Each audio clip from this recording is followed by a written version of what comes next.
a l'alcalde Alfonso Rus. Oh! El coneixeu, Alfonso Rus? L'alcalde de Xàtiva. Un alcalde, com diria jo? Un alcalde que es va enfadar, un alcalde campechano, un alcalde del PP, eh?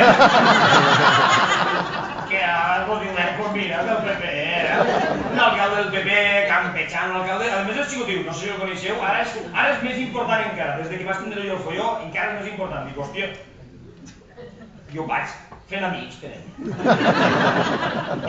Total, que l'alcalde Alfonso Rus, senyors, un alcalde xicotiu, però xicotiu. Això que dic... És un alcalde xicotiu, és de veres, és de Xina, eh? Alfonso Rus, un alcalde que tu el veus pel carrer i dius, mira, l'amigo de Frodo, eh? La cara de Xina va...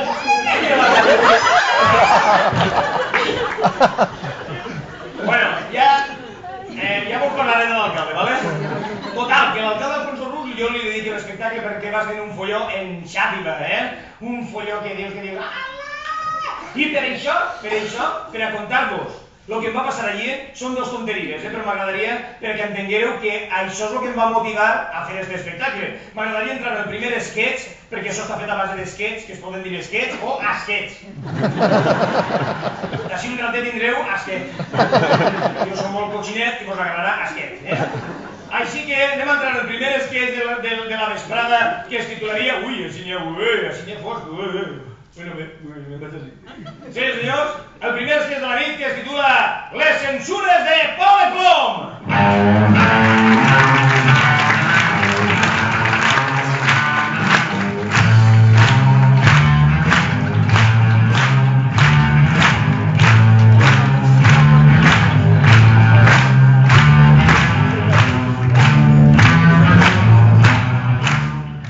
A veure si vos ho conte ligerito i bé, a veure, esteu concentrats?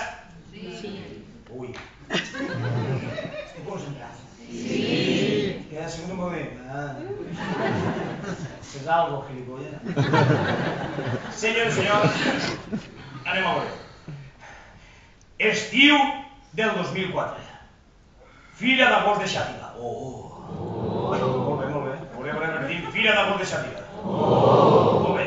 Allí, en aquella fira d'agost, jo va ser un espectacle, va ser un monòleg allí en la plaça del mercat. Allí s'ho vam passar, allí hi havia, jo que sé, 2.000 persones allí tots, i tots jiji, ja, les abueles, les abueles, ai, xoc de veres, eh? Tinc gravelet. És el gargall que tinc així. Que tinc la boleta fet un gravell de Belreguard, me caguen de guany en Belreguard.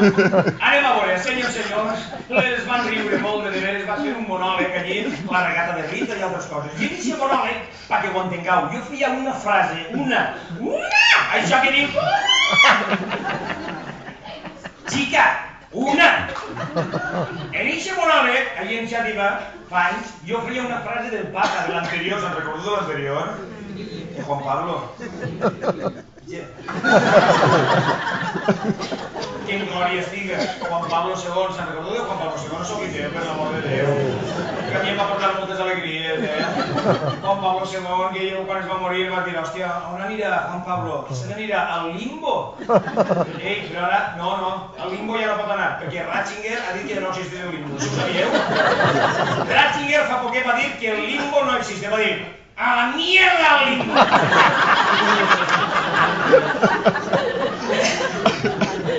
Però si voleu que us faig un poc de Ratzinger, ¿vale? Senyores i senyors, anem a veure, el papa va fer una frase i es va muntar un folló que deu per una frase de teatre, per l'amor de Déu, per fer riure. Així que per a que entengueu la idiosincràsia d'aquest sketch, necessite fer-vos la frase del papa. Us la puc fer? Sí. Encara que ja no estigui entre nosaltres. Sí o no? Sí. Amb tots vostès, mira, vaig a fer-ho, diguem, senzillet, sense molt d'aparato. Mira, uaca, mireu-lo. Vaig a fer-ho en esta coseta, sense el vestuari sencer, és un personatge que mira, que li vaig pillar carinyo. Senyor, el papa, l'anterior, jo anava fent-lo, jo el traia als espectacles, anava fent de papa, i li vas pillar carinyo. Això que dius, xica, li he pillat carinyo. Per què? Pues explique. Com és un monòleg molt personal, això no és així, anem a veure. Jo, és que mentalment, este personatge, el papa, li dedicava a ma mare,